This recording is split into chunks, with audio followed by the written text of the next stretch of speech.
मुख्यमंत्री मनोहर लाल पहुंचे गुरुद्वारा श्री नाडा साहिब। मुख्यमंत्री मनोहर लाल ने गुरुद्वारा साहिब में माथा टेकने के बाद प्रसाद ग्रहण किया और बाद में पत्रकारों से बातचीत में मुख्यमंत्री ने कहा कि लंबे समय से हमारी अलग गुरुद्वारा प्रबंधक कमेटी का मामला लंबित था। लगभग 8 साल के बाद सुप्रीम कोर्ट का फैसला हमारे हक में आया।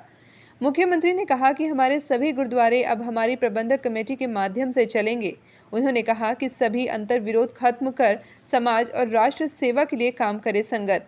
मुख्यमंत्री ने कहा कि सबको साथ लेकर एक टीम बनाई जाएगी जो आने वाले वक्त में कार्य करेगी। इसके अलावा मुख्यमंत्री ने ऐलान किया कि बारिश की वजह से खराब हुई फसलों के लिए स्पेशल गिरदावरी कराएंगे। उन्होंने कहा कि बारिश खत्म होते ही स्पेशल गिरदावरी करवाई जाएगी और किसानों को नीति अनुसार मुआवजा दिया जाएगा। मुख्यमंत्री ने कहा कि किसानों को चिंता करने की जरूरत नहीं है, सरकार किसानों के साथ है। उन्होंने कहा कि केंद्र सरकार ने 1 अक्टूबर से फसल खरीद का फैसला किया है, जबकि कुछ किसानों ने फसल खरीद जल्दी कराने की मांग कही है। उन्होंने कहा कि धान में बारिश की वजह से नमी अभी हुई ज़्यादा है। नमी की वजह से चावल के काला होने और ब्रोकन राइस का भी संकट हो सकता है। उन्होंने कहा कि विदेशों में भी एक्सपोर्ट के लिए ब्रोकन राइस 20% से ज़्यादा नहीं होने का नियम है। मुख्यमंत्री ने कहा जो धान मंडी में पहुंचा है उसको सुरक्षित करने के लिए मार्केटिंग बोर्ड को निर्देश दिए गए हैं।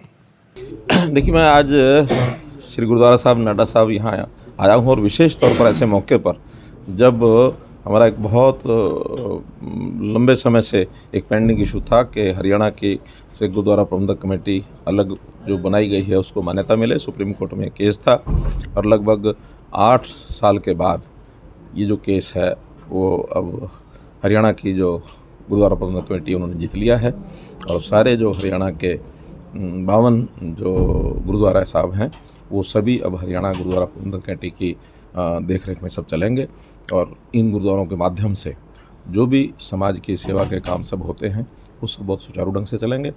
हरियाणा के सभी सिख समाज को मैंने अपील की है कि सब मिल करके किसी प्रकार का अब अंतर्विरोध जो पहले चलता था कि कुछ गुरुद्वारे हरियाणा प्रबंधक कमेटी के पास थे, कुछ गुरुद्वारे SGPC के पास थे, तो सब मिल करके एक ही छत्र छाया में और कोशिश ये रहेगी कि सबको साथ मिला करके एक टीम बनाई जाएगी और उसके अनुसार सब चलेंगे। आज उसी उपलक्ष्य में मैं गुरुद्वारा नाडा साहब आकर के गुरु साहब का आशीर्वाद भी मैंने लिया, मत्था भी टेका है और सब लोगों को मैंने बधाई भी दी जी। सर, इसके अलावा बारिश का मौसम है सर, आप देख रहे हैं फसलों को लेकर के काफ़ी किसान जो है सरकार की तरफ अब देख रहा है, दूसरी तरफ परमात्मा की तरफ नहीं। सरकार का क्या रुख है सर इसको लेकर? देखिए, ये बहुत ही एक ऐसी इस समय चल रहा है कि जो जिसकी बिल्कुल अपेक्षा नहीं थी। अब फसल पकी हुई खड़ी है, धान की फसल, और वर्षा पूरे हरियाणा में, पूरे उत्तरी भारत में जो 2 दिन से बरसात हो रही है इससे नुकसान भी हो रहा है और हम नहीं चाहते कि नुकसान जो है सारा किसानों को झेलना पड़े। इसके लिए हम स्पेशल गिरदावरी कराएंगे और स्पेशल गिरदावरी जैसे ही बरसात रुकती है उसके बाद जो फसल खेतों में ख़राब हुई है उसकी स्पेशल गिरदावरी करा करके और जो भी नीति अनुसार किसानों को जो है कंपनसेशन दिया जाएगा। किसानों को चिंता नहीं करनी चाहिए। ये तो ठीक है कि नुकसान जब होता है तो चिंता सबकी होती है, लेकिन सरकार की ओर से पूरा प्रयत्न किया जाएगा कि स्पेशल गिरदावरी करा करके और उनको जो है कंपनसेट किया जाएगा। और जहाँ तक प्रोक्योरमेंट का विषय है, चावल जो है ख़राब होता है, मॉइस्चर वाला काला पड़ जाता है, उसकी जो ब्रोकन राइस है वो ज़्यादा निकलता है। और जैसे अब विदेशों से भी एक बात आने लग गई है कि देश का जो ज़्यादा ब्रोकन राइस है, 20% से ज़्यादा अगर ब्रोकन आएगा तो उसको हम यहाँ से एक्सपोर्ट नहीं कर पाएंगे। इसलिए सबको सहयोग करना चाहिए और जो 1 अक्टूबर को डेट तय की गई है उस समय जो भी कोई उस धान को सुखाने की व्यवस्था, उसको ठीक व्यवस्थित करने का ये सारा काम मंडियों के द्वारा किया जाएगा।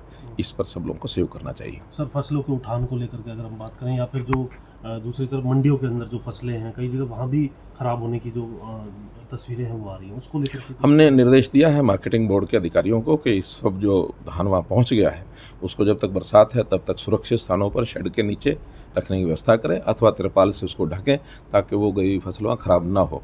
और जैसे मौसम खुलता है उसको फिर सुखा करके और जल्दी से जल्दी उसकी झरना कराना है या उसकी पैकिंग करानी है, उसकी तुलाई करानी है और 1 अक्टूबर के बाद उसकी प्रोक्योरमेंट विधिवत हो जाएगी। सर, कुछ समय जो है एक्सटेंड किया जाएगा क्योंकि अब जिस तरीके से समय लगेगा किसानों को मंडी तक पहुँचने में फसल सुखा करके, नहीं, वो तो 1 अक्टूबर के बाद तो ओपन ही है। 1 अक्टूबर के बाद अगर किसान एक रेगुलर स्पीड से आएंगे तो जो किसान जब पकाता है वो लेके आएगा। अगर एक साथ किसान की फसल पक जाती है तो फिर उनको टोकन सिस्टम दिया जाता है, उनकी बारी टर्न तय की जाती है कि किस दिन किन किसानों को आना है, ताकि अगले 35-40 दिन जब तक प्रोक्योरमेंट होगी पूरे समय में हरियाणा के हर किसान का दाना दाना खरीदा जाएगा। इसमें कहीं कोई कोताही नहीं बरती जाएगी।